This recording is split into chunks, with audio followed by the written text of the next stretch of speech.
Hello, my name is Tasha. For everyone who is new, for everyone who is back, thank you for coming back. Thank you for subscribing, and just have a word of encouragement that is coming out of Matthew 14. For those of you who are waiting for something, you're waiting for the wealth transfer, you're waiting for a job to come through, you're waiting for anything in life, whatever it is that you're waiting for, God knows what it is that you're waiting for.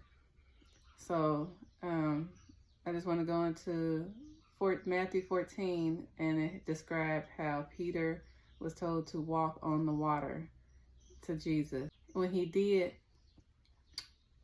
he was able to because his faith was there.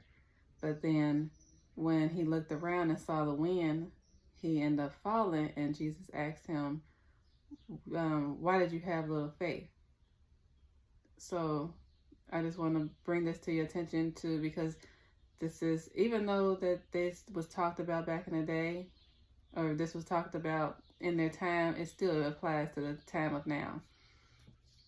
So we get to this point where we have faith, we claim we have faith. You have the strong people who say that they have faith, and you really do have faith to a certain extent. So we have faith. For example, if you may be doing all the actions of a person who has faith. For like, if you're preparing for a job, your job calls you to, or they fired you, and you're waiting for another job. So as you're preparing, you're believing in God that, okay, the job is going to come. I'm preparing by going ahead and keeping my child in daycare. I'm preparing and having faith by doing whatever it is that you, to show the faith. But then you have thoughts in your head about, is this really, how I'm going to come up with the money? How am I going to look for a job? How like the worries start forming in your head. That's where the wind comes in and tests your faith.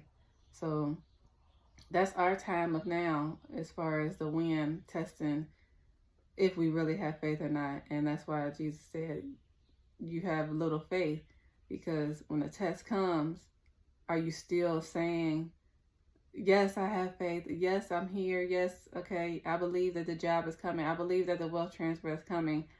But now you're getting worried because you're not taking the action of, as you're doing, putting the kid in the daycare, as you're taking the action of getting your house ready because you know you're about to move out.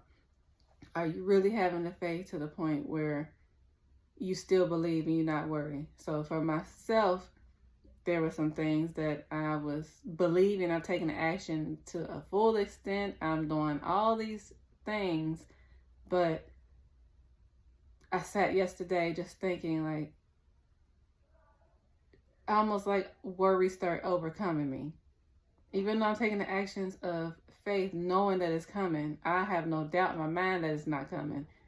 It's still worries that have started forming. So this is why faith without works is dead.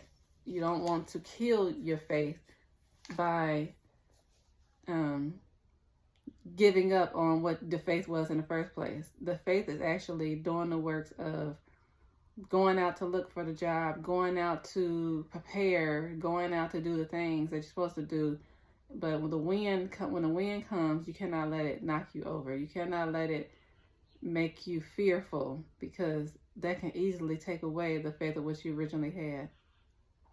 So that's pretty much what I wanted to come on and just help out people, because in this time of waiting for what you're waiting for, it still requires to keep faithful. And it's just a test. If God said what he said, and he's going to do what he said. So there has been experiences in your life where you've seen in the past that he has done it for you. So this is why you have the faith that you have now.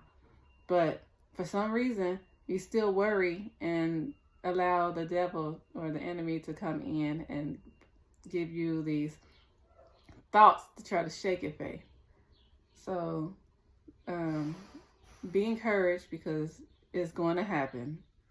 The thing you're waiting for is going to happen. It's no doubt that God is not going to let it happen, because He said so.